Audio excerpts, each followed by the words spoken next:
Once నా పని అని తెలిసిన తర్వాత చెయ్యకుండా అయితే ఎవరు ఉండరు. అది ఎంత బాగా, ఎంత త్వరగా, ఎంత నీట్గా చేస్తున్నారు అన్నది పాయింట్. ముందు పర్ఫామ్ చేసి తర్వాత దానికి రిలేటెడ్ రోల్ వస్తుంది. ఇది నాకు జరిగింది. I am that immediate person who has to react to that requirement. నేను కస్టమర్ దగ్గర కూర్చొని నాకు ఈరోజు హాలిడే అనడానికి లేదు. ఎందుకంటే this sense of urgency what comes we cannot predict. There is no రెండు ఆప్షన్లోనే ఎస్ఏ ఉంటుంది. అంత ఫాస్టర్ గ్రోత్ ఎలా అచీవ్ చేయగలుగుతారు? నీకు లీడ్ ఇచ్చిన తర్వాత నువ్వు చేయలేకపోతే the coordination happens between teams. Stitch చేసే థ్రెడ్ ఏంటి అంటే రిక్వైర్మెంట్. సైట్లో ఉన్న వాళ్ళకి ఒక ప్రెషర్. ఈ ప్రెషర్ని how do you guys handle? How do you guys balance your life? ఎందుకు వర్క్ లైఫ్ బ్యాలెన్స్ పోతుంది అంటే కాలేజ్లో చెప్పేది, మనము ఆన్ ద జాబ్లో చేసేది. టెండెన్సీ ఆఫ్ హ్యూమన్ బ్రెయిన్ ఎలా ఉంటుంది అంటే ఏదైతే ఈజీ అయ్యి బ్యాక్ ఆఫ్ ది బ్రెయిన్ ఆటోమేటిక్గా పనిచేస్తున్నాయి. What is the other side of that? చాలా షార్ట్ ఫిలిమ్స్ ప్రొడ్యూస్ చేశాను. That went into film fair. Exams అయిన తర్వాత రోజు I watch 12 movies in 3 days. ఈ మధ్య రివ్యూవర్స్ ఎక్కువైపోయాయి. మా మదర్ వైస్ ఎంపీపీ చేశారు విత్ కాంగ్రెస్. కోసుకుంటే చంద్రబాబు నాయుడు, కోసుకుంటే జగన్ అంటే కోసుకుంటే జగన్ బాపత్లో ఉంటాం అనమాట. ఎలక్షన్ టైంకి వచ్చినప్పటికీ జనాలు మర్చిపోరది. మా నాన్నగారు జగన్ కలిశారు. What is the major change? ఏం అబ్జర్వ్ చేసావు ఇక్కడ ఉండడానికి అక్కడ ఉండడానికి? ఇంతమందిని నువ్వు టీచింగ్ అండ్ లెర్నింగ్తో తీసుకురావాలి అంటే నీకు అదొక పెద్ద లాంగ్ జర్నీ అనమాట. 100, 120లో వెళ్ళేవాడు పెళ్ళి అయ్యేసరికి 80కి వచ్చేస్తాడు, పిల్లలు పుట్టేసరికి 60కి వచ్చేస్తాడు. త్రివిక్రమ్ ఒక దాంట్లో చెప్తాడు చూడు, నాన్న అవును బాగానే చేశాడు. కోవిడ్ ఎప్పుడైతే షాడో అయిపోతుందో company started calling back the employees. What is AI bringing on to the table? ChatGPT ఉంటే, బార్డ్ ఉంటుంది, జిమ్నీ ఉంటుంది, వాళ్ళు రిలీజ్ చేసుకుంటూ వెళ్తాం. నా టార్గెట్స్ లేదా నా అంటే లీడర్షిప్ లేదా నా థాట్ ప్రాసెస్లో పనిచేసే జనాలు ఉంటే నా విజన్ని వాళ్ళు ఎన్విజన్ చేసుకొని ముందుకు తీసుకెళ్తారు అని థాట్ ప్రాసెస్ ఉంటుంది. ఫండమెంటల్స్ లేకపోతే సస్టైనింగ్ ఈజ్ వెరీ డిఫికల్ట్.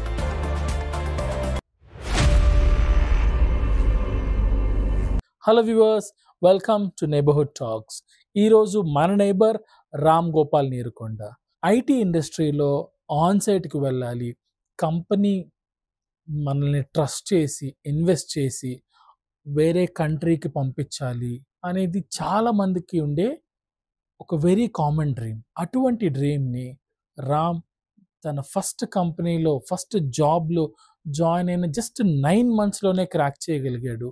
తన జాబ్ జాయిన్ అయిన 10 yearsలోనే he was able to rise up the ladder so fast that within a span of 10 years he was able to become the delivery lead for a group of 150+ people at Onsite. తన 14 years కెరియర్లో 13 years he spent his time at Onsite.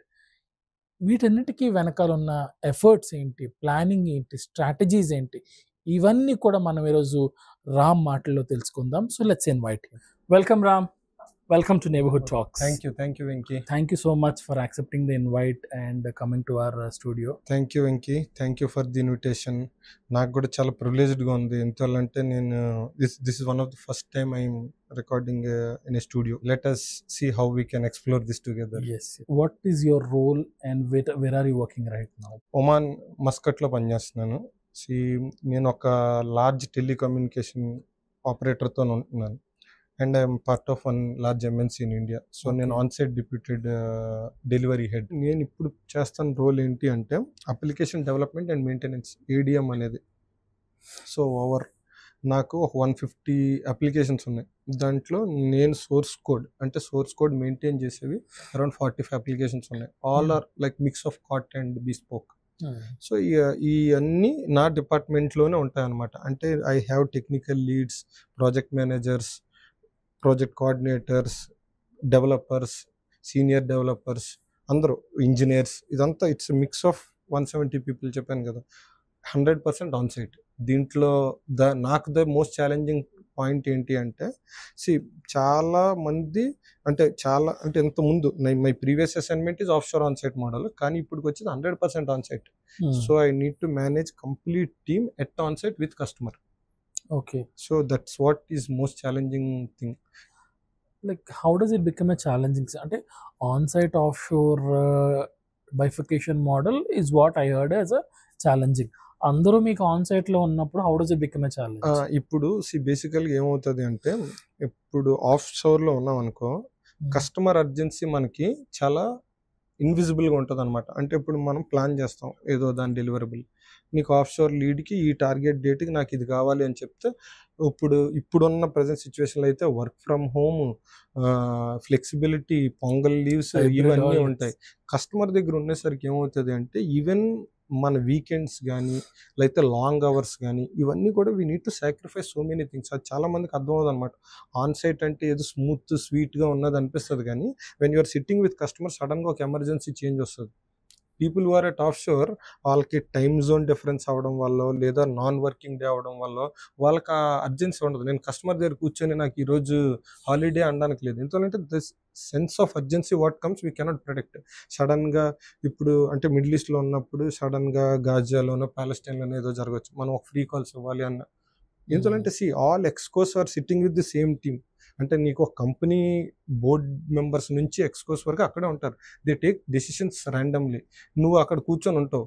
So ఏంటి challenging అని అడిగావు కదా, అది challenging అనమాట. ఎందుకంటే I am that immediate person who has to react to that requirement.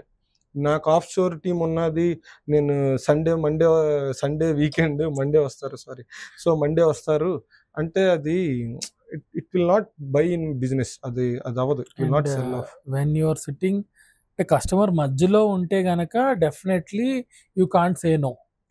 There is no there is no no. రెండు ఆప్షన్లోనే ఎస్ఏ ఉంటుంది మీకు. అంటే రెండిట్లో ఒక వేలు పట్టుకో అన్నట్టు ఉంటుంది. ఇంతగా అంటే నువ్వు just think from other shoes. ఏమవుతుంది కస్టమర్కి, నేను ఒకరిని తెచ్చి 100% ఆన్ సైట్ పెట్టుకొని వీడికి డబ్బులు ఇచ్చి ఇంత చేస్తున్నాను. సో ఏంటి నాకు ఎక్స్ట్రా బెనిఫిట్ వస్తుంది, వాళ్ళకి ఇమీడియట్ సర్వీసెస్ వస్తాయి. అంటే క్విక్ సర్వీసెస్ వచ్చేది నీకు, అందుకనే కదా కస్టమర్ మనల్ని ఆన్ సైట్లో పెట్టేది. So we need to even understand that.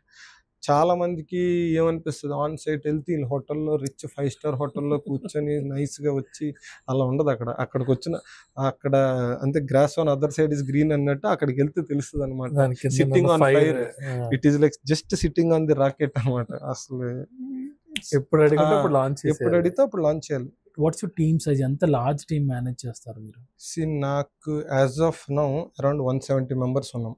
Okay, means compromising of multi regional. ఎంతంటే కొంతమంది నాకు మేజర్ లోకలైట్స్ ఉంటారు, అంటే సుల్తానేట్ ఆఫ్ ఒమాన్, తర్వాత most of the people experts, Indians, Egyptians, అలా అంటే డిఫరెంట్ రీజన్ నుంచి ఉన్నారు నా టీంలో. 10-11 years is a very short time compare to ఒక రెస్ట్ ఆఫ్ ద 80-90 పీపుల్ పాపులేషన్తో కంపేర్ చేస్తే ఇట్స్ వెరీ షార్ట్ టైం.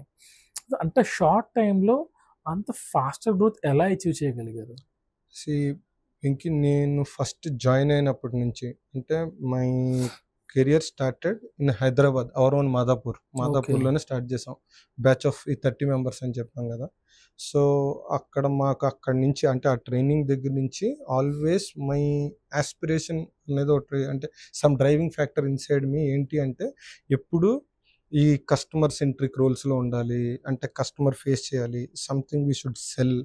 అంటే ఏదో ఒక మన ఏంటంటారు, మన ఇంటెలెక్ట్ని ప్రొడక్ట్ లాగా కానీ ఏదోలాగా కస్టమర్ దగ్గర ఉండాలి అన్నది నాకున్న intention.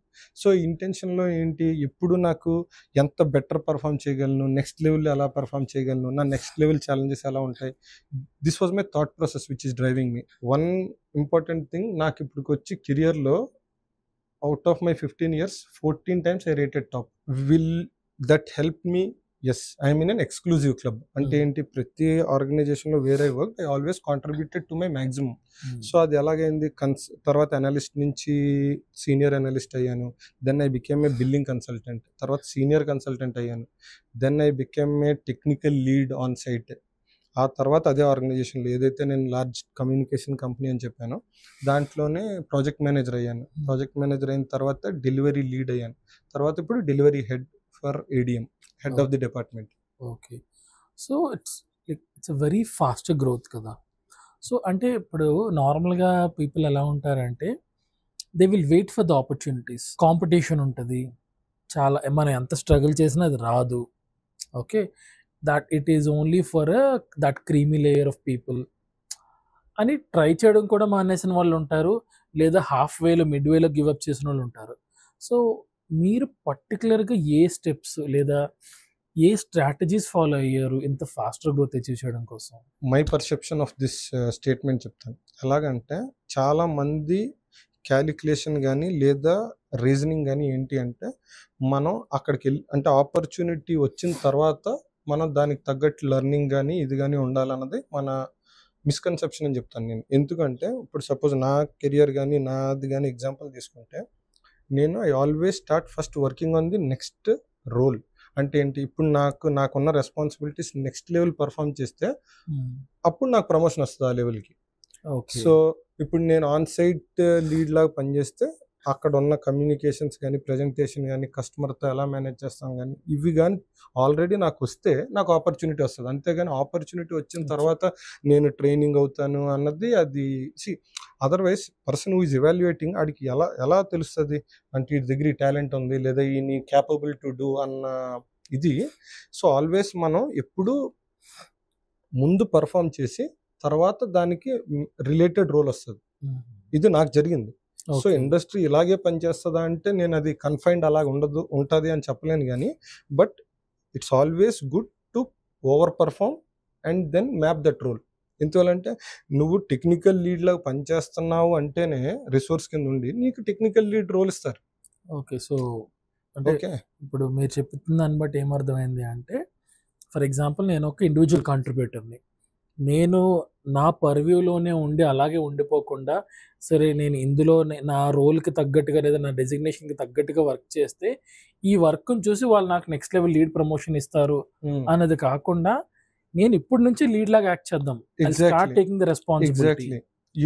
You need to over perform అనేది ఎలా చేయాలి? నువ్వు నీకున్న ఇప్పుడు ఇండివిజువల్ కాంట్రిబ్యూటర్ అన్నావు, నేను ఎంతకాలం ఇండివిజువల్ కాంట్రిబ్యూటర్ కింద ఆలోచిస్తాను పనిచేస్తాను అంటే how does organisation benefit from you?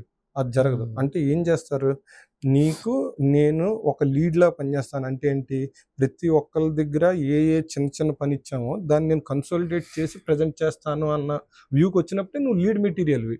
లేదు అంటే నీకు లీడ్ ఇచ్చిన తర్వాత నువ్వు చేయలేకపోతే సో మిస్జడ్జ్మెంట్ ఉండకూడదు కదా ఎవరైనా. ఇప్పుడు how even I am building now, అంటే నేను ఇప్పుడు హెడ్ కింద ఉన్నానని కాదు, even now I always try to build young team. అంటే young team in the sense experience అలాగని కాదు, ఓవర్ పర్ఫామ్ చేయగలిగి ఎక్కువ రెస్పాన్సిబిలిటీ తీసుకున్న వాళ్ళుగా కానీ మనం ఆపర్చునిటీ ఇస్తే ఆటోమేటిక్గా నీకు లార్జర్ వింగ్లోని ఎక్కువ డెలివరీ అవుతుంది అన్నది నా థాట్ ప్రాసెస్ అనమాట. ఎట్ ది ఎండ్ ఏంటి, ఏదైనా ఆర్గనైజేషన్ దేనికోసం వీఆర్ డూయింగ్ బిజినెస్ దే అంటే ఏంటి, మనం కూర్చొని జస్ట్ అందరినీ పెట్టి షో కాదు కదా అది. So it's a real business అయినప్పుడు ప్రతి ఆర్గనైజేషన్ ఏం చేస్తారు, ఎంత ఇన్వెస్ట్ చేస్తున్నాం, ఎంత రిటర్న్స్ వస్తున్నాయి, లేదా ఏం జరుగుతుంది, how we're performing as a strategic investment అనే దానికి లాజికల్ రీజన్ ఉండాలి అన్నది point. So opportunity comes next, performance comes first. చాలా మంది ఆపర్చునిటీస్ ఆన్సైట్ ఆపర్చునిటీస్ కోసం కానీ లేదా ప్రమోషన్స్కి కానీ అంటే మేనేజర్స్తోనో లేకపోతే లీడ్స్తోనో కొంచెం క్లోజ్గా ఉండడము, వాళ్ళకి కొంచెం ఫేవరబుల్గా ఉండడము, this generally happens. Okay, so how far do you think it's correct? Favouritism అనేది ప్రతి ఇండస్ట్రీలో ఉంటుంది, అంటే నాట్ దట్ ఓన్లీ ఐటీ, నువ్వు ఏ దేంట్లోకైనా సరే ఫేవరిజం ఉంటుంది. అంటే ఇప్పుడు బేసికల్గా ఎలా పనిచేస్తుంది అంటే మనకి నచ్చిన టీంని పెట్టుకోవడం. అంటే ఇప్పుడు సపోజ్ మనం ఏదైనా ఆర్గనైజేషన్ చూసాం అనుకోండి, సడన్గా ఒక కంపెనీ సీఈఓ మారాడు అనుకో, ఆ సీఈఓకి నచ్చిన టీంని బిల్డ్ చేసుకుంటాడు. ఎందువల్లంటే the whole thought process of human brain ఏంటి, నా టార్గెట్స్ లేదా నా అంటే లీడర్షిప్ లేదా నా థాట్ ప్రాసెస్లో పనిచేసే జనాలు ఉంటే నా విజన్ని వాళ్ళు ఎన్విజన్ చేసుకొని ముందుకు తీసుకెళ్తారా అన్న థాట్ ప్రాసెస్ ఉంటుంది. సో ఇందులో ఫేవరిజం ఉన్నదా, ఇందులో ఇది లేదా అన్న దానికన్నా ఎవరు బాగా పనికొస్తారో చూసుకుంటే వాళ్ళకి రిలేటెడ్గానే ఉంటారు ఎప్పుడు. అంటే ఇప్పుడు చూడు, బాగా క్లోజ్ కదా అని చెప్పి పని చేయలేను ఎన్ని రోజులని మోస్తారు, ఎవరు మోయరు.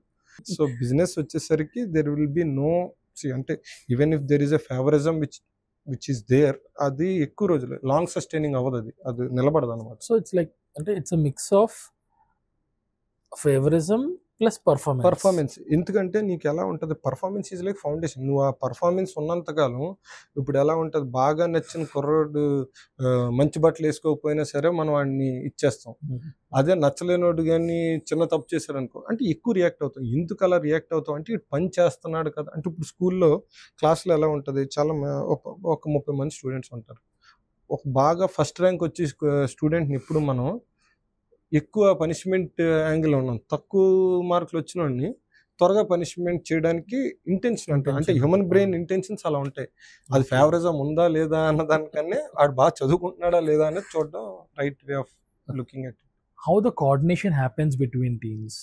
బేసికల్గా ఎప్పుడు ఎలా కోఆర్డినేషన్ అవుతుంది అంటే దేనికోసం కోఆర్డినేషన్ అవుతుంది అన్నది ఇంపార్టెంట్. ఎందుకు, ఇప్పుడు సపోజ్ మనకు ఒక రిక్వైర్మెంట్ వచ్చింది అనుకో, అది ఈ అప్లికేషన్లో ఉంటుంది, ఇంపాక్ట్ ఆ అప్లికేషన్లో ఉంటుంది. అంటే ఇప్పుడు సపోజ్ ఈ అప్లికేషన్ ఒకటి ఖచ్చితంగా ఆ అప్లికేషన్ ఎస్ఎంఈతో మాట్లాడాలి, అలా అంటే చివరికి టెస్టర్తో మాట్లాడాలి, రిలీజ్ చేసేవాడితో మాట్లాడాలి. సో స్టిచ్ చేసే థ్రెడ్ ఏంటి అంటే రిక్వైర్మెంట్.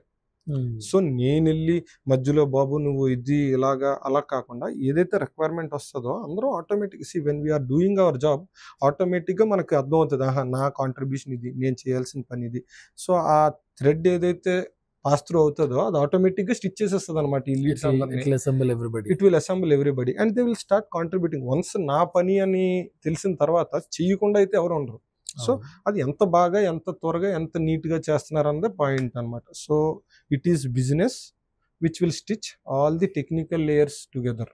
అది మేబీ ఆపరేషన్ అవ్వచ్చు, లేదా డెవలప్మెంట్ అవ్వచ్చు, టెస్టింగ్ అవ్వచ్చు, ఏదైనా, whether it's production support, whatever it is business which stitch all these departments together.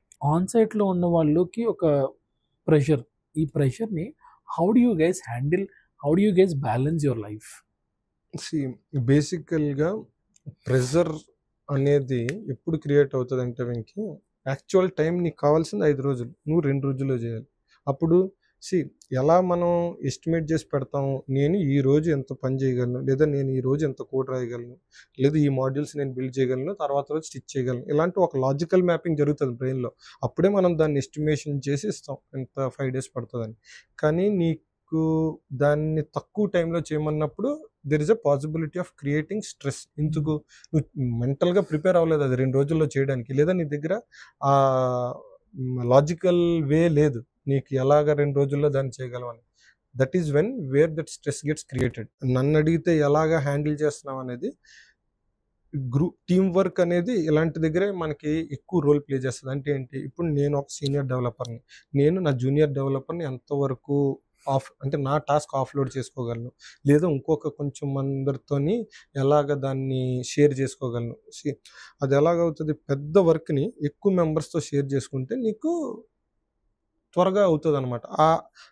అది ఒక way of releasing your stress which is getting created. అది ఒకటి. అది ఇప్పుడు ఇంకా సెకండ్ టాపిక్ అంటే మీరు అడిగిన దాంట్లో వర్క్ లైఫ్ బ్యాలెన్స్ అని. ఈ వర్క్ లైఫ్ బ్యాలెన్స్ అనేది ఇది ఒక పెద్ద కాన్సెప్ట్. మేబీ ఎలాగా అది ఇప్పుడు ఉన్న టైంకి, అంటే మనం కెరియర్ స్టార్టింగ్ చేస్తున్నప్పుడు చాలా ఐడిలింగ్ టైం ఉండేది. ఐడిల్ టైం అంటే ఏంటి అంటే మన పర్సనల్ టైం. ఐడిల్ టైం అంటే ఖాళీగా ఉంటామని కాదు, మన పర్సనల్ టైం. అంటే మనం 8 hours వర్క్ చేస్తే మిగతా అవర్స్లో మనం పుస్తకాలు చదివేవాళ్ళం, లేదా బ్రౌజింగ్ అని. అప్పుడులో బ్రౌజింగ్ అనేది ఒక activity. What are your hobbies అంటే browsing is our hobby. So అలాగే ఇప్పుడు బ్రౌజింగ్ హాబీ కాదు, ఇట్ ఈస్ నీడ్. సో అలా మనకి టైం ఉండేది. టైం ఎందుకు ఉండేది అంటే మనం ఆన్సైట్లో లేము, రెండోది మనకి ఇచ్చిన టైం మనకు సరిపోతుంది, 8 hours వర్క్ చేస్తాము అని. ఇప్పుడు త్రూ ఎవల్యూషన్ ఏం జరుగుతుంది అంటే మనం చాలా ఫాస్ట్ ట్రాక్ మోడ్లో రన్ అవుతున్నాం అనమాట. అందరమే, maybe business or maybe individuals అందరమే కూడా ఫాస్ట్ ట్రాక్ మోడ్లో రన్ అవుతుంది. ఈ ఫాస్ట్ ట్రాక్ మోడ్లో రన్ అవుతున్నప్పుడు ఏమవుతుంది, యూ నీడ్ టు బర్న్, అంటే ఎక్స్ట్రా అవర్స్ పనిచేయాల్సి వస్తుంది. Compromise your weekends, compromise your family time. అక్కడే మనకి వర్క్ లైఫ్ బ్యాలెన్స్ పోతుంది అనమాట. స్విగ్గీ, జొమాటో ఇలాంటివన్నీ 10 minutes డెలివరీ జెప్టో కానీ ఇవన్నీ కూడా these guys are bringing in rapid delivery, అంటే ఫాస్ట్ డెలివరీస్ తీసుకొస్తున్నాయి. అండ్ దీనివల్ల ఆటోమేటిక్గా హ్యూమన్ మైండ్స్లో ఒక సెన్స్ ఆఫ్ క్విక్, అంటే నాకు ఏదైనా క్విక్గా అయిపోవాలి, నేను ఒక ఆర్డర్ ఇస్తే క్విక్గా రావాలి, లేదా నేను పని అవ్వాలంటే క్విక్గా అవ్వాలి. People are wanting or needing that quick things. So how far do you think it is impacting project deliveries because of the outside world requirement? ఇప్పుడు నువ్వు చెప్తున్న ఏదైనా ఆర్డర్ ప్లేసింగ్ క్విక్ అంటే బేసికల్గా వాళ్ళ వెనకాతలు ఉన్నది ITA, which is our own IT, which is enabling them to do that quick service. అంటే ఏం చేస్తున్నావు, నీకు ఒక మొబైల్ యాప్ ఇస్తున్నావు, నీకు ఒక పోర్టల్ ఇస్తున్నావు, నీకు ఈ మొబైల్ యాప్లో నువ్వు ఇలా క్లిక్ చేస్తే వస్తుంది అని. ఇదే మొబైల్ యాప్ ఒక 5 ఏళ్ళ ముందు నీకు 5 నిమిషాలు తీసుకుంటే ఇప్పుడు నీకు 5 సెకండ్లే తీసుకుంటుంది. So basically what evolve is internal IT as well. అంటే నీకు సర్వీస్ డెలివరీ అంటే దీంట్లో బాగా ఇంప్రూవ్ అయ్యింది, ఎన్హాన్స్ అయింది, క్విక్ అయింది అంటే ఐటీ దానికి ఎనేబులర్ కింద ఉంది, బ్యాక్ బోన్. ఓకే, సో ఆ ఐటీ కూడా మనం క్లయింట్ సర్వర్ ఆర్కిటెక్చర్స్ నుంచి మైక్రో సర్వీసెస్ వరకు ఎలా చాలా ర్యాపిడ్ ఎవల్యూషన్ జరిగింది దాంట్లో కూడా. సో వాళ్ళ ఇప్పుడు సపోజ్ నీకు ఫ్లిప్కార్ట్ సేల్ అయింది రీసెంట్గా, బిగ్ బిలియన్ డే అని చెప్పి, గ్రేట్ ఇండియా సేల్ అని చెప్పి, how many orders a second we're 30 billion ఏదో చెప్పి ఒక రీసెంట్ యాడ్ చూసాను. ఎందుకంత త్రూపుట్ వచ్చింది, how they are scaling up, how quick and order is getting placed. లేదా నీకు ఒక సేల్కి ఒక ఫోన్ కానీ లాంచ్ చేస్తే సర్వర్స్ హ్యాంగ్ అయిపోయి క్రాష్ అయిపోయేది. That's how it use to happen. Redmi phone launch అయితే ఫ్లిప్కార్ట్ క్రాష్ అయిపోయింది ఆ రోజు మొత్తం. ఐటీ కూడా అంత ఫాస్ట్గా ఎవాల్వ్ అయ్యి దాన్ని విత్స్టాండ్ అవ్వగలుగుతుంది బయట ఉన్న నీడ్స్కి. అది ఎలాగా పాసిబుల్ అయింది ఎందుకంటే ఇక్కడ ఉన్న జనాలు కూడా దానికి ఎంత క్విక్గా అంటే ర్యాపిడ్ అడాప్షన్ అంటారు చూడు, అంత ర్యాపిడ్ అడాప్షన్ టు టెక్నాలజీ అవుతున్నారు కాబట్టి. అంటే the way we write code is so sophisticated. మనం అది ఆ నీడ్కి అంటే ఆ బిజినెస్ నీడ్స్కి ఈ ఎవల్యూషన్కి ఒక బ్యాలెన్స్ ఉంది. లేదు అంటే నాకు త్వరగా వచ్చేయాలి, నా ఐటీ బ్యాక్ బోన్ సపోర్ట్ చేయట్లేదు అంటే ఇట్ విల్ నాట్ వర్క్. అంటే రెండు సరి సమానంగా ఉండాలి అన్నది పాయింట్. ఇంజనీరింగ్లో చదువుకున్న సబ్జెక్ట్స్ కానీ ఆ కాన్సెప్ట్స్ కానీ నీ real life in the sense when I coming to your work లైఫ్లో నీ ప్రాజెక్ట్స్లో ఎక్కడన్నా ఉపయోగపడుతున్నాయి? ఎందుకంటే చాలామంది దగ్గర నేను విన్నది ఏంటంటే కాలేజ్లో చెప్పేది, మనము ఆన్ ద జాబ్లో చేసేది, ఈ రెండిట్లకి చాలా వాస్ట్ డిఫరెన్సెస్ ఉంటున్నాయి. అక్కడ నేర్చుకున్నవి కానీ అక్కడ చెప్పేవి కానీ ఏమీ ఉపయోగపడట్లేదు అనేది చాలామంది దగ్గర నేను వింటున్న ఒక statement. So how far it is true? బేసికల్గా వెంకీ కాన్సెప్ట్ ఎలా అంటే, మనం బేసిక్ బిల్డింగ్ బ్లాక్స్ అంటే ఏంటి, నార్మల్గా హ్యూమన్ టెండెన్సీ ఎలా ఉంటుంది అంటే, ప్రైమరీ ప్రీ స్కూల్ చదువుకుంటున్నప్పుడు ఏబిసిడీస్ చదువుకుంటాం. ఫస్ట్ స్టాండర్డ్స్కి వచ్చిన తర్వాత ఎప్పుడైతే మనకి వర్డ్స్ సెంటెన్స్ స్టార్ట్ అయిపోతాయో, ఏబిసిడీలు నాకు అంత ప్రయోజనం లేవు, ఎంతోలంటే వర్డ్స్ సెంటెన్సెసే నాకు ఉంటున్నాయి, వాడుతున్నాను ఎక్కువ అనిపిస్తుంది. తర్వాత ఎప్పుడైతే మనం కాలేజ్ ఆ టైంకి వచ్చిన తర్వాత నేను 6th 7th అనవసరంగా చదివినట్టున్నాను, అందులో పెద్ద తీరం తప్పి పనికొచ్చేది ఏమీ లేదు. అలాగే జాబ్కి వచ్చిన తర్వాత కూడా ఈ టెండెన్సీ ఆఫ్ హ్యూమన్ బ్రెయిన్ ఎలా ఉంటుంది అంటే, ఏదైతే ఈజీ అయ్యి బ్యాక్ ఆఫ్ ది బ్రెయిన్ ఆటోమేటిక్గా పనిచేస్తున్నాయో వాటిని మనం ఇగ్నోర్ చేస్తూ ఉంటాం అనమాట. అవి మనకు తెలియదు ఎలాగా పనిచేస్తున్నాయని. ఇప్పుడు నువ్వు నన్ను అడిగావు అనుకో, నీ ఉద్యోగంలోని నువ్వు చదువుకున్న స్కూల్ థియరమ్స్ కానీ లేదా ఏదైనా ఇంజనీరింగ్ సబ్జెక్ట్స్ కానీ పనిచేస్తున్నాను 100% వాటి వల్ల బాగా పని చేయగలుగుతున్నాను. ఎందుకంటే టుడే నేను చెప్పి దానికి ఏదైనా నాకు బ్యాక్ బోన్ అంటే ఫౌండేషన్ ఉన్నదంతా సబ్జెక్ట్స్ నుంచి వచ్చింది. ఇప్పుడు అక్కడ నేర్చుకున్న పాయిజన్ డిస్ట్రిబ్యూషన్ కానీ, అక్కడ నేర్చుకున్న థియరమ్స్ కానీ, అక్కడ నేర్చుకున్న పైథాగరస్ థియరమ్స్ కానీ, ఇవన్నీ ప్రాక్టికల్గా మనం అప్లై చేస్తున్నాం మన లైఫ్లో అంటే వర్క్లో. సో అవి 100% అందరికీ ఉపయోగపడతాయి. మనకి తెలియవు అనమాట అవి ఎలా ఉపయోగపడతాయని. కాన్షియస్లీ ఫండమెంటల్స్ లేకపోతే సస్టైనింగ్ ఈజ్ వెరీ డిఫికల్ట్. ఈ ఫాస్ట్ చేంజింగ్ వరల్డ్లో టెక్నాలజీస్ ఎవాల్వ్ అవుతున్నాయి. Okay, lot of things are evolving at a very faster rate compared to earlier decades. So how far humans are ready to adapt to these changes? Humans readiness అనేది ఇది కూడా same reactive model అనమాట. అంటే rather than proactive model. ఎప్పుడు human brains ఎలా పనిచేస్తాయంటే, బేసికల్గా మనకి ఎందుకు ఇప్పుడు మనం వర్క్లో స్కిల్ డెవలప్మెంట్ అని కానీ లేదా సెల్ఫ్ లెర్నింగ్ కానీ ట్రైనింగ్ కానీ ఇవన్నీ ఎందుకు చేస్తాం, why we're now into AIML, data engineering, data quality, ఇవన్నీ ఎందుకు చేస్తున్నాం? బేసికల్గా ఏంటి అంటే మనకు డిమాండ్ వస్తుంది లేదా ఉంది అని తెలుసు. So our skills are getting enhanced. బేసికల్గా దీంట్లో మనం లేటెస్ట్ టెక్నాలజీలో ఉంటే మన జాబ్ బాగుంటుంది, మన జాబ్ బాగుంటే మన సంపాదన బాగుంటుంది. బేసికల్లీ ఎందుకు ఇవన్నీ ఎలా జరుగుతున్నాయి అంటే మనకు తెలుసు ఇది చేస్తేనే మనం ఎక్కువ సంపాదించగలం, లేదా అందరిలోని ఒక స్టెప్ ముందు ఉండగలం, మన జాబ్ చాలా సెక్యూర్గా ఉంటుంది. సో ఇవన్నీ ఇంటర్ రిలేటెడ్, అంటే ప్రిపేర్ అవుతాం ఆటోమేటిక్గా, మనకు తెలియకుండానే జరుగుతుంది ఇది. అపార్ట్ ఫ్రమ్ దిస్, అంటే నీ జాబ్ ఇవన్నీ టెక్నాలజీ ఇవన్నీ కాకుండా what is the other side of Ram? Other side of Ram maybe చాలా మంది తెలియపోవచ్చు. నేను I'm very much interested in movie making, content making. Okay, so even అంటే నేను చాలా షార్ట్ ఫిలిమ్స్ ప్రొడ్యూస్ చేశాను. అంటే నేను సంపాదిస్తున్నప్పుడు, అంటే సపోజ్ నేను 1 lakh రూపీస్ ఎర్న్ చేస్తున్నప్పుడు I use to spend 30,000 almost. అంటే ఏంటి, నాకు పిల్లలు లేని టైంలో చెప్తున్నాను. సో షార్ట్ ఫిలిమ్స్ ప్రొడ్యూస్ చేసేవాడిని. తర్వాత చాలా ఈవెన్ నాకు ఇప్పటికీ కూడా చాలా మంది డైరెక్టర్స్ అందరూ ఇప్పటికీ టచ్లో ఉన్నారు. రిషికేష్ అని చెప్పి ఇంకో అబ్బాయి ఉన్నాడు, ఇప్పుడు నరుడు బతుకు నటన అని చేస్తున్నాడు. ఆ అబ్బాయితో కలిపి నేను ఒక షార్ట్ ఫిలిం చేశాను, ఆరిరోరా అని. That went into Filmfare. It was nominated for a film fair. A year లో ప్రొడ్యూస్ చేశారు ఈ షార్ట్ ఫిల్మ్స్? ఇది అరౌండ్ 2015-16 వెంకి.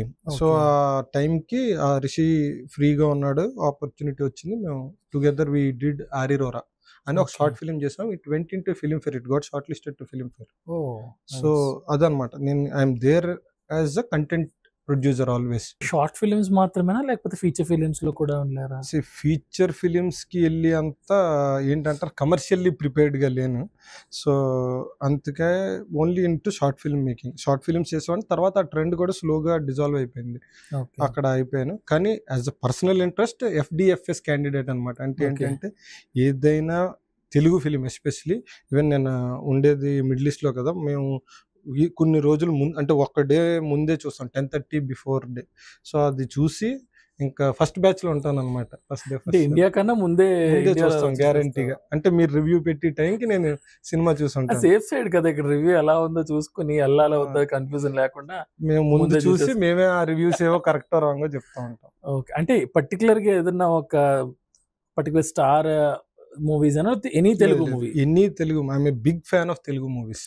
ఓకే, అంటే ఇంకా ఇప్పుడు తెలుగు మూవీ వరల్డ్ సినిమాకి వెళ్తుంది అంటున్నారు కదా, మేము ఆల్రెడీ వరల్డ్ సినిమాలోనే తెలుగు మూవీ చూస్తున్నాం. అంటే తెలుగు ఫిలిం ఇండస్ట్రీని పెంచి పోషించే వాళ్ళు మొదటి స్థానం, అంటే ఫస్ట్ రోలో ఉన్న ఫస్ట్ క్యాండిడేట్. అంటే ఇది చిన్నప్పటి నుంచి ఏదైనా ఇంపాక్ట్ వల్ల ఉందా? నాకు చిన్నప్పటి నుంచి అంటే నేను ఈవెన్ ఒక బుక్ రాసుకునేవాడు అనమాట. అంటే ఏ సినిమాలు ఏ రిలీజ్ రోజు చూసానని ఒక బుక్ ఉండేది నా దగ్గర, డైరీ. అండ్ మీ నంబర్ ఒక ఇన్సిడెంట్ ఉంది నా లైఫ్లో. నాకు మా పెద్దమావయ్య, హీజ్ ఎన్ ACP. అప్పుడు ఏం చెప్పారంటే 10th స్టాండర్డ్ పరీక్షలు అయ్యే వరకు వీడికి సినిమాలు చూపించకండి అని చెప్పారు. సో ఎగ్జామ్స్ అయిన తర్వాత రోజు I watch 12 movies in 3 days. అంటే ప్రతి ఆ రోజుకున్న 4 షోలు చూసేవాడిని. ఒకవేళ షో ఫుల్ అయిపోతే కుర్చీ వేసుకొని చూసేవాడిని. ఎంతోలంటే ఆయన, అంటే నాకు ఎవరో ఒక కానిస్టేబుల్ ఎవరో ఒకరు ఉండేవారు కదా, రిక్వెస్ట్ చేసి నాకు కుర్చీ వేసి కూర్చోబెట్టి సినిమా చూపించేవారు. చాలా ప్రివిలేజ్డ్ అనమాట. ప్రివిలేజ్డ్ కాదు, ఉన్న ఫెసిలిటీ. జనరల్ గా ఒక పర్టికులర్ స్టార్ మూవీస్ అయితే చూసే వాళ్ళు ఉన్నారు, లేదా ఒక పర్టికులర్ కేటగిరీ మూవీస్ చూసే వాళ్ళు ఉన్నారు. సో కేటగిరీకి స్టార్ కి సంబంధం లేకుండా ఏ మూవీ అయినా ఎంకరేజ్ చూస్తాను. ఎలాగంటే కంటెంట్ బాగుంది. అంటే ఎగ్జాంపుల్ చెప్తున్నాను, రీసెంట్ గా నేను 35 అని ఒక మూవీ చూసాను, అది నాకు చాలా బాగా నచ్చింది. దాంట్లో స్టార్ కానీ ఏది లేదు, స్మాల్ బడ్జెట్ మూవీ. కానీ నేను ఇప్పుడు వెళ్ళి అందరినీ చూడమని చెప్తున్నాను, ఎందుకంటే కంటెంట్ నచ్చితే నేను one of the first person to recommend అనమాట. అంటే నా సర్కిల్లో లేదా నా ఉన్న లూప్లో వాళ్ళందరికీ చెప్తాను, ఈ సినిమా బాగుంది ఇందులో చూడండి అని. మూవీని యాజ్ ఇట్ ఈస్ గా, అంటే రివ్యూకి వాటికి సంబంధం లేకుండా ఫస్ట్ డే చూస్తావు, చూసిన తర్వాత దాన్ని బట్టి నీ మైండ్లో ఒక ఇంప్రెషన్ వస్తుంది. బాగుంది అంటే నలుగురికి చెప్తే, బాగోలేదంటే యూ స్టే కామ్. ఇప్పుడు చాలామంది ఈ మధ్య రివ్యూవర్స్ ఎక్కువైపోయారు, మూవీ రివ్యూవర్స్ ఎక్కువైపోయారు. How the volume of these reviewers or the quality of these reviewers is impacting the revenue of a movie? For sure Venky. బేసికల్గా ఏమవుతుందంటే ఈ ఆన్లైన్ రివ్యూస్ అని చెప్పి, అంటే నేను I don't want to take out names, కానీ అవి వచ్చిన తర్వాత నుంచి కొన్ని సినిమా నిజంగా కంటెంట్, అంటే పర్సెప్షన్ కూడా మ్యాటర్. అంటే సినిమా నీకు నచ్చిన సినిమా నాకు నచ్చాలని లేదు, నాకు నచ్చిన సినిమా వేరే వాళ్ళకి నచ్చాలని లేదు. సో ఎవ్రీ ఇండివిజువల్ వాడు ఓన్ పర్సెప్షన్తో చూస్తాడు. అంటే కొన్ని రిలేటబుల్ సీన్స్ ఉన్నప్పుడు నాకు బాగా నచ్చొచ్చు. సో అందుకని ఈ రివ్యూ వల్ల ఏమవుతుంది అంటే దానికి ఉన్న అంటే మార్కెట్ నుంచి పుల్ చేస్తారు చూడు, ఆ జనాల్ని కట్ చేసేస్తుంది ఈ రివ్యూ. ఎందుకంటే నా జోనర్ కాదు, లేదా నాకు హీరో బాగా పర్ఫామ్ చేయలేదంట, మ్యూజిక్ బాగాలేదంట, బ్యాక్గ్రౌండ్ మ్యూజిక్ బాగాలేదంట, they will break down that movie. కలిసి అలకట్టే ప్లేట్ లాగా ఫుల్ తాలి మీల్లా తినాల్సిన దాన్ని నీ కూర బాగాలేదు, పప్పు బాగాలేదు, చారు బాగాలేదు, ఈ బ్రేక్ డౌన్ అవడం వల్ల you will not enjoy the full meal of the cinema అనేది ప్రాపర్గా నీట్గా 3 hours మెడిటేషన్లో వెళ్ళి చూస్తేనే అది బాగుంటుంది అన్నది నా ఉద్దేశం. అంటే ఇప్పుడు ఇన్ని మూవీస్ చూసుంటావు, చాలా మూవీస్ చూసుంటావు, ఆల్మోస్ట్ ఆల్ మూవీస్. ఒక పర్టిక్యులర్ హీరో ఆర్ హీరోయిన్ ఏమన్నా ఫ్యాన్ అలాగే ఏమన్నా ఉందా? అలాగే ఫ్యాన్ బేస్ అంటూ ఏమీ లేదు. మోస్ట్లీ అంటే ఈ పవన్ కళ్యాణ్, మహేష్ బాబు వర్సెస్ లో మధ్యలో వెళ్ళిపోతూ ఉంటాను. బాగుంటే వాళ్ళతో వెళ్ళిపోతూ ఉంటాను. ఇప్పుడు మూవీస్ అయినా లేకపోతే మిగతా ఏమన్నా కూడా ఇంట్రెస్టింగ్ ఫీల్స్ ఉన్నాయా? నాకు ఇంట్రెస్టింగ్ ఫీల్డ్స్ అంటే పాలిటిక్స్. అంటే ఎందుకు పాలిటిక్స్ అంటున్నానంటే నా ఫ్యామిలీ, నా బ్యాక్గ్రౌండ్ ఆఫ్ మై ఫ్యామిలీ, మా మదర్ వైస్ ఎంపీపీ చేశారు విత్ కాంగ్రెస్. ఓకే. మా father he took A voluntary resignation for recent election. Okay. My mother is present president of my village. అంటే ఈ రోజు వైఎస్ఆర్సీపీలో ఆవిడ ఊరు ప్రెసిడెంట్. ఓకే. సో ఇలాగా నాకు ఇన్ఫ్లుయెన్స్ ఉంది, పొలిటికల్ ఇన్ఫ్లుయెన్స్ అయితే నా మీద ఉంది. ఎందుకంటే మా తాత కాలం నుంచి వీళ్ళు రాజకీయాల్లోనే ఉన్న కుటుంబం అనమాట. మూవీస్ లో ఫ్యాన్ బేస్ ఉండడం, ఫ్యాన్ వార్స్ ఉండడం, ఇవన్నీ very quite common. Politics which is a governing body, not an entertaining body, it's a governing body. ఆ గవర్నింగ్ బాడీకి ఎందుకని ఫ్యాన్ బేస్ ఉండడం, వార్స్ అవ్వడం, versus that he versus he, అసలు ఎందుకని ఈ ట్రెండ్ స్టార్ట్ అయింది? అది ట్రెండ్ కాదు వెంకటేష్, బేసికల్గా ఇది ఎప్పటి నుంచో ఉంది. ఇప్పుడు చూస్తే అమెరికాలో as of now Donald Trump, Kamala Harris మధ్యన కూడా నడుస్తుంది. ఓకే. మొన్న జగన్, చంద్రబాబు నాయుడు మధ్య నడిచింది.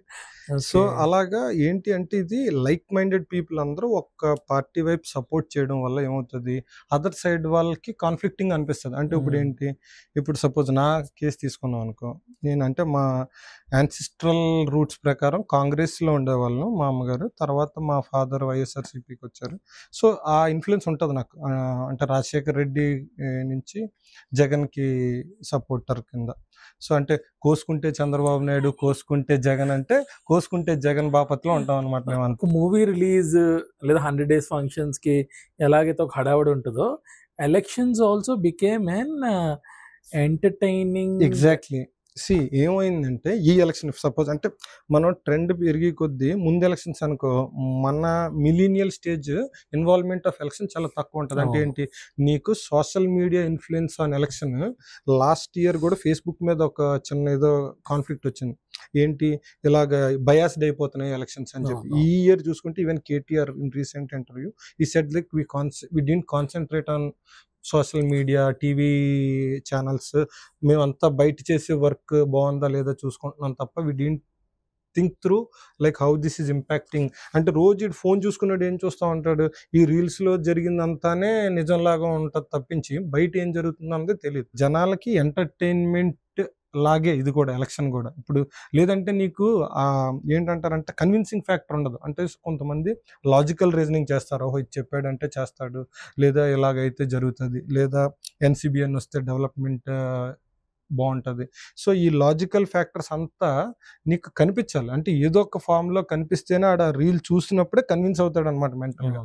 Impact of a government, okay, అంటే ఏ పార్టీ గవర్నమెంట్లో ఉన్నది అన్న దాన్ని బట్టి డెవలప్మెంట్ యొక్క ఇంపాక్ట్ ఉంటుంది. That is very true. Okay.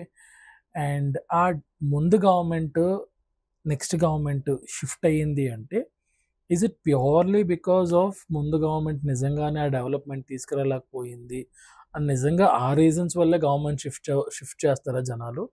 లేదు అంటే వీళ్ళు ఆల్రెడీ ఇన్ని ఇయర్స్ నుంచి ఉన్నారు, it's time for us to give opportunity something to somebody else, ఆ మైండ్ సెట్ ఉంటుందా? లేదంటే నిజంగానే జనాలు కూర్చుని డెవలప్మెంట్ ఎవాల్యుయేషన్ చేస్తారా? అంటే ఎలాగంటే ఒక్క ఆస్పెక్ట్లో ఎవాల్యుయేట్ చేయరు అనేది నా అభిప్రాయం. ఎందుకంటున్నానంటే చాలా ఫ్యాక్టర్స్ చూస్తారనమాట. అంటే హెల్త్, డెవలప్మెంట్, స్కూల్, ఇన్ఫ్రాస్ట్రక్చర్, తర్వాత అంటే ఇన్ఫ్రాస్ట్రక్చర్ అంటే రోడ్స్, విలేజెస్, బిల్డింగ్స్, అప్లిఫ్ట్మెంట్, అలా చాలా ఆస్పెక్ట్స్ మీద చూస్తారు.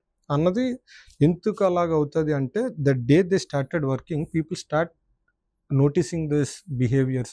అంటే ఇప్పుడు పాత గవర్నమెంట్లు కొంతమంది మినిస్టర్లు ఇష్టం వచ్చినట్టు అరిసి ఇచ్చేసి అది వాళ్ళు చేస్తున్నప్పుడు వాళ్ళకి తెలియదు ఇది ఎంతవరకు ఇంపాక్ట్ క్రియేట్ చేస్తుంది అని.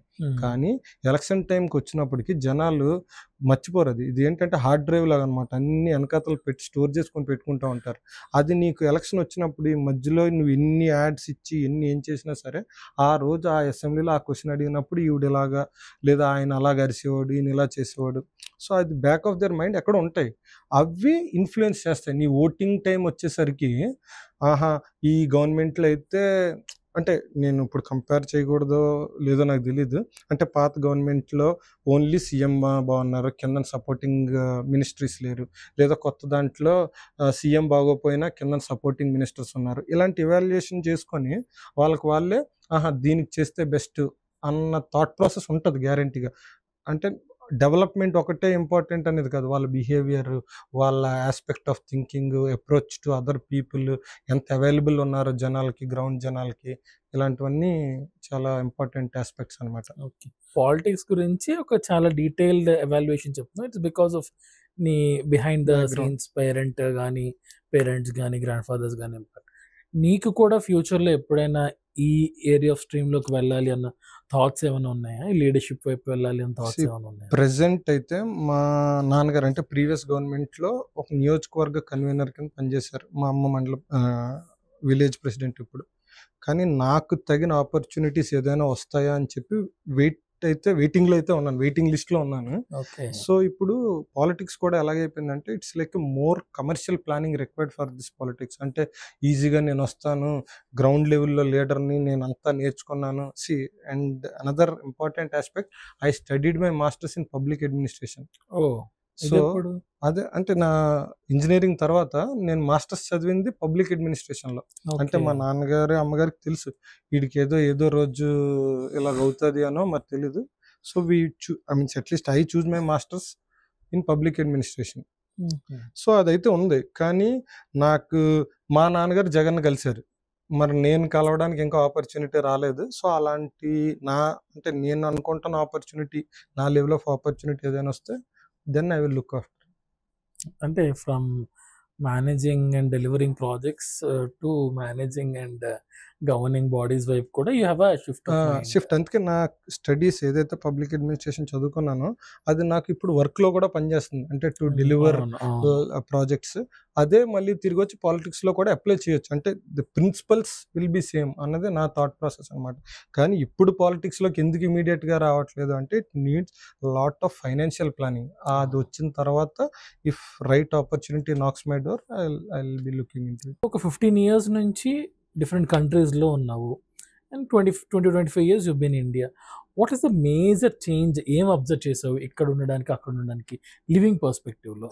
Living perspective quality of life అని మనం ఎలా మెజర్ చేస్తాం అంటే నీకు పీస్ఫుల్గా ఉందా, ఎనఫ్ అంటే నీకు స్కిల్ తగ్గట్టు నువ్వు డబ్బులు సంపాదించుకోగలుగుతున్నావా, ఇలాంటి ఆస్పెక్ట్స్లోని నీకు ఎప్పుడు ఇండియన్ సిటీస్ కంటే, అంటే నేను మేజర్ సిటీస్ మాట్లాడుతున్నాను, బెంగళూరు, చెన్నై, హైదరాబాద్, ఇలా ముంబై, వీటితో కంపేర్ చేస్తే ఇప్పుడున్న లైక్ దుబాయ్ కానీ, అంటే నేను ఉన్న ఏరియాలో దుబాయ్ లేదా లండన్ కానీ వీటిల్లో ఏం జరుగుతుందంటే, అంటే ఏమి చూశాను అంటే నేను డిసిప్లిన్డ్ వే ఆఫ్ లివింగ్. అంటే ఏంటి, ఇక్కడ అదే వ్యక్తి ఇక్కడ వచ్చి ఇష్టం వచ్చినట్టు కార్ డ్రైవ్ చేస్తాడు, ఇష్టం వచ్చినట్టు బైక్ పార్కింగ్ చేస్తాడు, ఇష్టం వచ్చినట్టు రోడ్ స్పాయిల్ చేస్తాడు, డస్ట్బిన్లో వేయడు.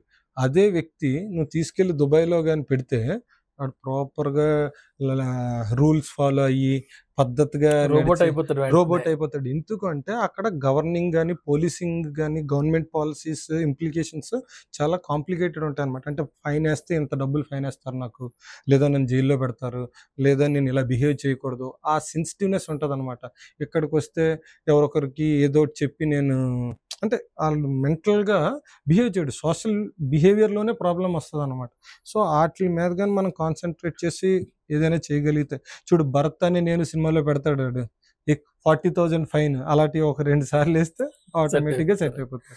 I see this is two sides of a coin Ram. ఏంటంటే ఒకటి గవర్నింగ్ పోలీసింగ్ స్ట్రిక్ట్గా ఉంటే పీపుల్ విల్ చేంజ్, ఆర్ పీపుల్లో ఆ సెన్సెస్ డెవలప్ అయ్యి ఆ డిసిప్లిన్ డెవలప్ అయ్యి why don't it happen on the other way around. The volume of people living in India అంటే 1.37 బిలియన్ పీపుల్. నువ్వు ఇండియా, యూరోప్, యూకే, యుఎస్ఏ, ఈ బ్రెజిల్, సౌత్ నార్త్ అమెరికా ఇవన్నీ కలిపినా కూడా 1.5 బిలియన్ పీపుల్ ఉండరు. మన ఓన్లీ ఇండియాలోని అంటే ల్యాండ్ వైజ్ దాంట్లో చూసుకుంటే నీకు 1.4 బిలియన్ దగ్గర ఉన్నారు. ఇంతమందిని నువ్వు టీచింగ్ అండ్ లెర్నింగ్తో తీసుకురావాలి అంటే నీకు అదొక పెద్ద లాంగ్ జర్నీ అనమాట. సో అందుకని ఏం జరుగుతుంది, స్ట్రిక్టర్ రూల్స్. ఇప్పుడు నీకు ఏదైనా గవర్నమెంట్ మారిన తర్వాత ఫస్ట్ ఏం చేస్తారు, ఫైన్లు పెంచుతాం, నువ్వు ఎక్కడ ఇచ్చేయకూడదు, చెత్తకుండి, తడికుండి, పొడికుండి, ఇలాంటివన్నీ ఎందుకు తెస్తారంటే త్రూ రూల్స్ తేవడం చాలా ఈజీ, లార్జర్ వాల్యూమ్స్ ఆఫ్ పీపుల్తో డీల్ చేస్తున్నప్పుడు. అది rational behind of implementing a public policy. So అలా అంటే నేను కూడా అదే నమ్ముతాను, అంటే రూల్ పెడితే త్వరగా చేరుతుంది జనాలకి, rather than you teach making them conscious, understanding that depth of it. ఇది కూడా జరగాలి. See both side should happen, but rules will give a quicker results. Family life గురించి మాట్లాడుకుందాం.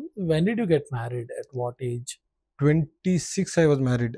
Okay, so I married to my close relative. She completed her doctorate in 2021. She's a PhD holder. Okay, her name is Dr. Sanjana Kumari. So we were blessed with 2 kids.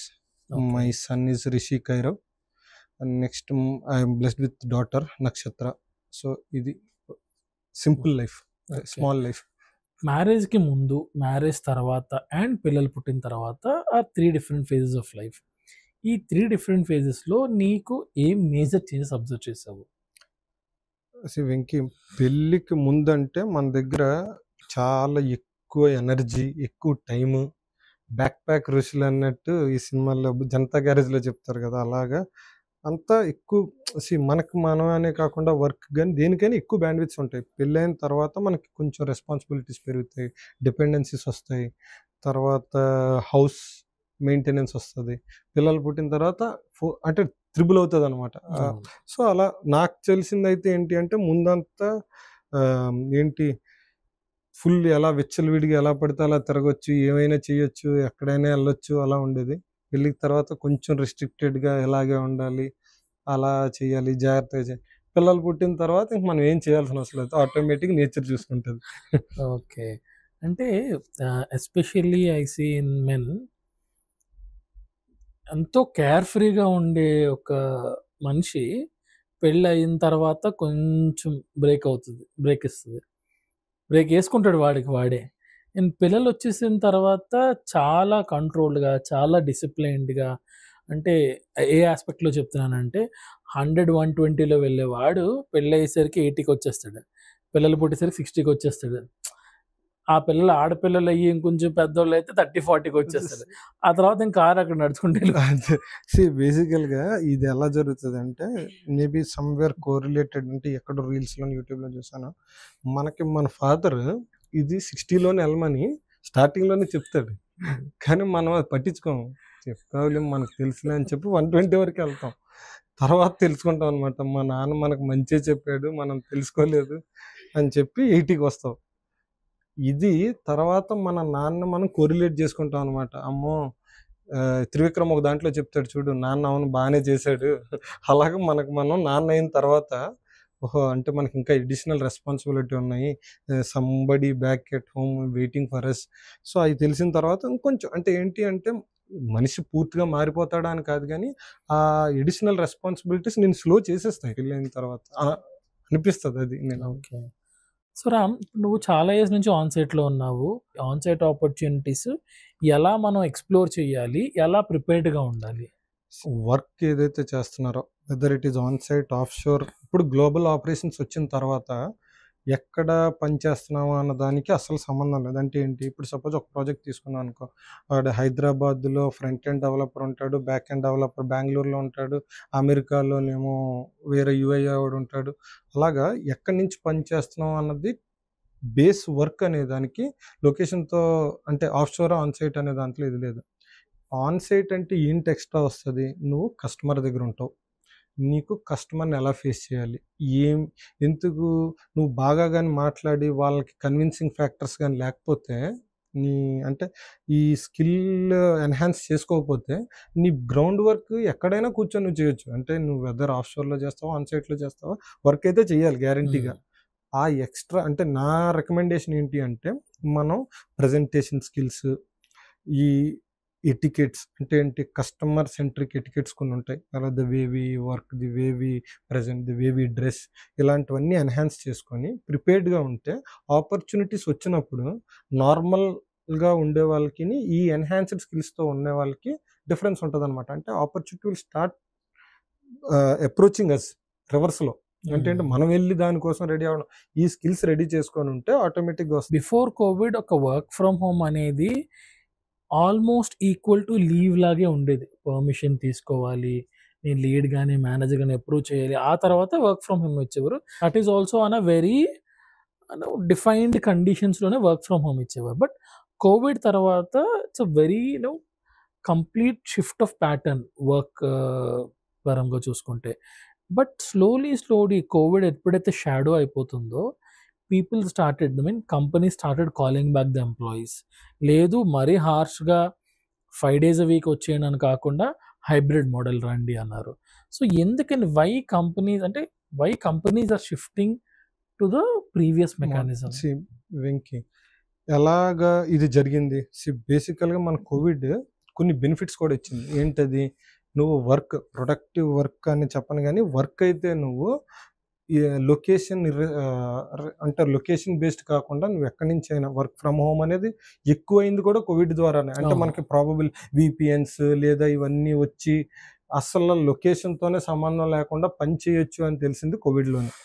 So దీనివల్ల కంపెనీస్కి ఏమయ్యాయి, operational కాస్టులు తగ్గాయి. అంటే నువ్వు పెద్ద పెద్ద బిల్డింగ్లు అద్దెలు తీసుకోవడం అంతా తగ్గించారు చాలా వరకు. పెద్ద పెద్ద ఎంఎన్సీస్ కూడా ఈ అప్రోచ్ ఫాలో అయ్యి కొన్ని సెంటర్స్ తీశారు. తీసిన తర్వాత ఏమైంది అంటే, after now 4 years after Covid, ప్రొడక్టివిటీలో క్వాలిటీ అంటే ఏంటి, the way we sit and work in office and the way we sit in home, అవి కంప్లీట్గా డిఫరెంట్గా ఉంటున్నాయి. అంటే ఏంటి, ఈడు ఆఫీస్లో కూర్చొని 8 hours టైంలో నాకు ఇంత అవుట్పుట్ ఇస్తే, ఇంట్లో కూర్చొని 8 hours అవుట్పుట్లో ఇంతలాగా రావట్లేదు అన్నది వాళ్ళ అంటే జనరల్ అండర్స్టాండింగ్ అనుకుందాం. ఇది ఒక యాంగిల్. ఎందుకు తిరిగి రావడం అంటే క్వాలిటీ, ప్రొడక్టివిటీలో క్వాలిటీ. నేను అనేది క్వాలిటీ ఆఫ్ అవుట్పుట్స్ కాదు, ప్రొడక్టివిటీలో క్వాలిటీ.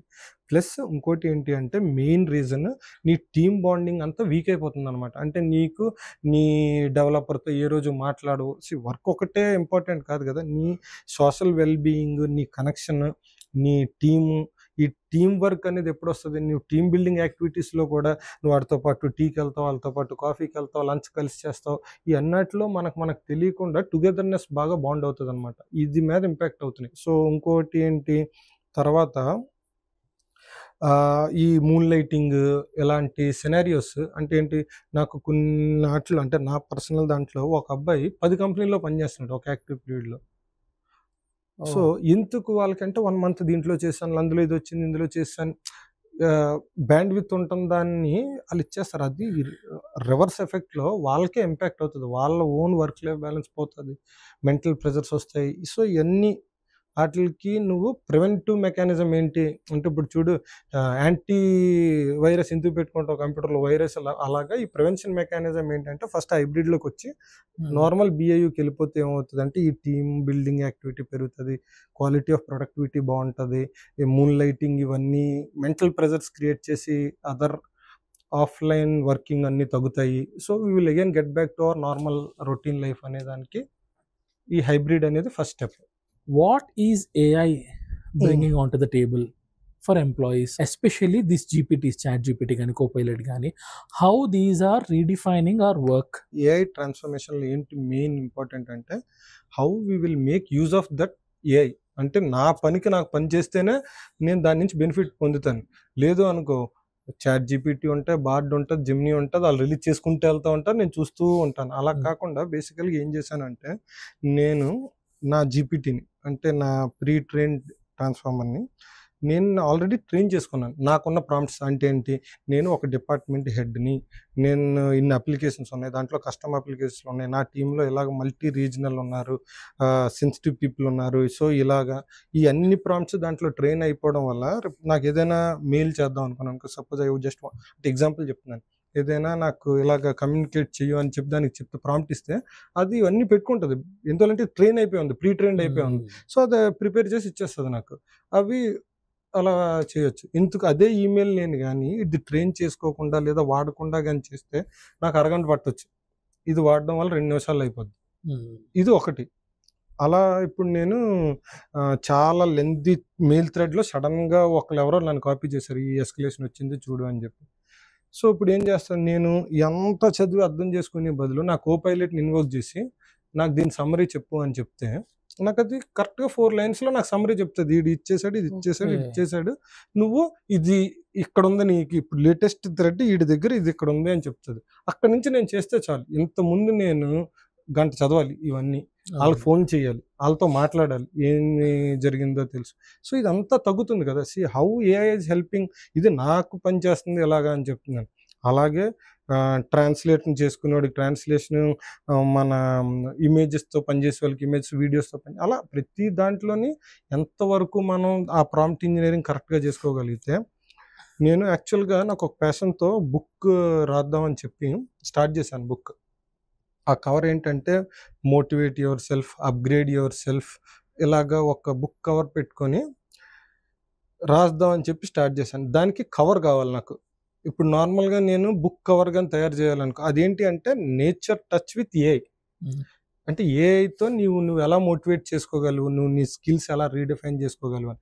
ఆ కవర్ నేను నార్మల్గా ఒక డిజైనర్కి ఇచ్చాను అనుకో, నా దగ్గర 30 క్వశ్చన్స్ అడిగి అట్లీస్ట్ 1 వీక్ తీసుకుంటాను. నేను ఒక సింగిల్ ప్రాంప్ట్తోని నాకు ఆ బుక్ కవర్ వచ్చింది, రిటర్న్ బై రామ్గోపాల్ నీర్కొండ అని చెప్పి. అంటే బేసికల్గా ఎంత క్విక్గా అయిపోయింది ఇది. సో నాకు ఏ యూజ్ అయింది కదా ఈ సినారియోలో. అలా ప్రతి సినారియోలో నేను దాన్ని ఎంతవరకు వాడుకోగలనో తెలిస్తే 100% AI will become an assistance. అందుకే కదా మైక్రోసాఫ్ట్ కోపైలట్ అని పెట్టాడు, which means you are the pilot, he's copilot. Instead of being afraid of what AI can do to you, you need to understand what you can do with AI. Exactly. అది ఎంత important అంటే ఈ rapid adaptability అనే concept, ఏఐని ఎంత త్వరగా నువ్వు adapt చేసుకొని దాన్ని నీ దీంట్లో వర్క్లోకి తెచ్చేస్తున్నావు. వర్క్ అనే కాదు, ఎనీథింగ్ వాట్ యూ డూ. ఇంకా కొన్ని రోజులకి డ్రైవింగ్, కొన్ని ఇంకా అన్నీ జరుగుతున్నాయి, ఆల్మోస్ట్ జరుగుతాయి కూడా ఇప్పుడు ఇమీడియట్గా. టీ కాఫీలు కూడా సర్వ్ చేస్తుంది అది. సో అది ఎంత త్వరగా అడాప్ట్ చేసుకుంటే నీకు అంత త్వరగా బెనిఫిట్స్ వస్తాయి, అంత త్వరగా నువ్వు ముందు ఉంటావు అనమాట compare to the other people. ఎంత త్వరగా ముందుంటే నీకు అంత ఎక్స్ట్రా బెనిఫిట్ ఉంటుంది. Thank you so much Ram. అంటే it was a very engaging, enlightening session అని అనొచ్చు, with little bit touch of your FDFS and Chandrababu కోసుకుంటే జగన్. అంటే it's a mix of all enlightening and entertaining and governing. So before we close out, I also wanted to request you that we definitely do inkoka session నాకు నీతో చేయాలని ఉంది, where exclusively we will talk about in detail మనం మధ్యలో మాట్లాడుకున్న అలా touch అయ్యి వెళ్ళిపోయిన కొన్ని టాపిక్స్ గురించి ఇంకా డీటెయిల్గా. I wanted to have one more session before you travel back. I definitely wanted to have one more session on this. Thank you so much. Sure. ఇప్పుడు నాకేం నచ్చిందంటే నేబర్హుడ్ టాక్స్ అని పిలిచినప్పుడు నేను చాలా సస్పెక్ట్గా ఉన్నాను. అంటే ఏం అడుగుతారు, ఏం చేయాలి, అంటే మనం ఏం మాట్లాడాలి ఎలాగని. కానీ నాకు నీ థాట్ ప్రాసెస్ అంటే ఏంటి, ఒక కామన్ పీపుల్లో ఉన్న అన్కామన్ పార్ట్స్ని ఎక్స్ప్లోర్ చేయడం అనే కాన్సెప్ట్ రియల్ ఇన్స్పైర్డ్ మీ. అంటే ఏంటి, నాకు అది చాలా బాగా ఉంది. అంటే ఏదో తీసుకొచ్చి ఏదో అన్ఎక్స్ప్లోర్డ్ ఏరియాస్ ఆఫ్, అంటే ఇప్పుడు నాకు కూడా ఏంటంటే ఒక ట్రావెల్ బ్యాక్ చేసుకున్న ఫీలింగ్ వచ్చింది. ఇలాగే చాలా మందికి ఎక్స్పీరియన్స్ అవ్వాలని నేను నిజంగానే నమ్ముతున్నాను.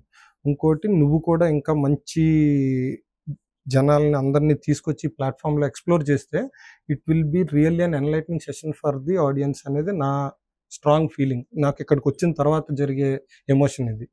So nice to be here, nice to be in neighbourhood talks. Thank you Ram. That's what అనేది ఆ ఛానల్ బిహైండ్ విజన్ ఏంటంటే every story is unique. That's what I believe. So ఆ ఎవ్రీ ఇండివిజువల్ యూనిక్ స్టోరీని explore చేసి ఆ స్టోరీలో ఉండే ఇన్సైట్స్ని, ఆ జర్నీలో ఉండే లెర్నింగ్స్ని అన్కవర్ చేద్దాం అనేది ఈ ఛానల్ యొక్క మెయిన్ ఇంటెన్షన్. వావ్! సో విన్నారు కదా వ్యూవర్స్, రామ్ తన ఒక ఎంఎన్సీలో, అంటే ఎంఎన్సీలో లాట్ ఆఫ్ కాంపిటీషన్ ఉంటుంది because the volume of employees are so huge. అటువంటి ఎంఎన్సీలో అంత కాంపిటీషన్ ఉన్నా సరే తన పర్ఫెక్ట్ ప్లానింగ్తో అట్ 9 monthsలోనే he was able to crack his first on site. And చాలా క్విక్గా తన మాటల్లో చాలా డీటెయిల్గా ఎంత పర్ఫెక్ట్గా టెక్నాలజీకి చేంజెస్కి అడాప్ట్ చేసుకుంటూ దాన్ని యూస్ చేసుకుంటూ తన ల్యాడర్లో ఎంత పర్ఫెక్ట్గా ఎంత ఫాస్ట్గా గ్రో అయ్యాడో తను చాలా డీటెయిల్గా చెప్పాడు. అండ్ నాకు ఇంకొకటి దీనికి బాగా నచ్చింది ఏంటంటే రామ్ జర్నీలో తన వర్క్ని ఎంత పర్ఫెక్ట్గా ప్లాన్ చేసుకుంటూ కెరీర్లో ఎంత ఫాస్ట్గా ఎదుగుతుందో పాటు తన పర్సనల్ లైఫ్ని ఎక్కడ నెగ్లెక్ట్ చేయలేదు. తన పిల్లలతోని, తన ఫ్యామిలీతోని, తన వైఫ్తోని చాలా కంట్రీస్ని ఎక్స్ప్లోర్ చేశాడు. And at the same time release అయిన ప్రతి మూవీ కూడా ఫస్ట్ డే ఫస్ట్ షో, అంటే తను చాలా క్లియర్గా తెలుగు ఫిలిం ఇండస్ట్రీని భుజాల మీద మోస్తున్న వాడిలో ఒక్కడిని చాలా గర్వంగా చెప్పుకున్నాడు.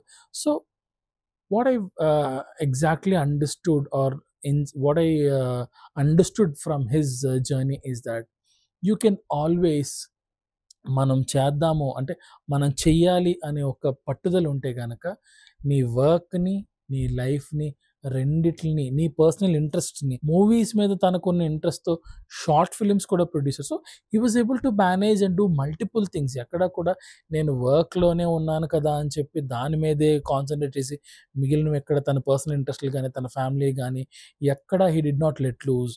He was able to perfectly balance all areas of his life. Thank you so much. We'll meet again next week with another story.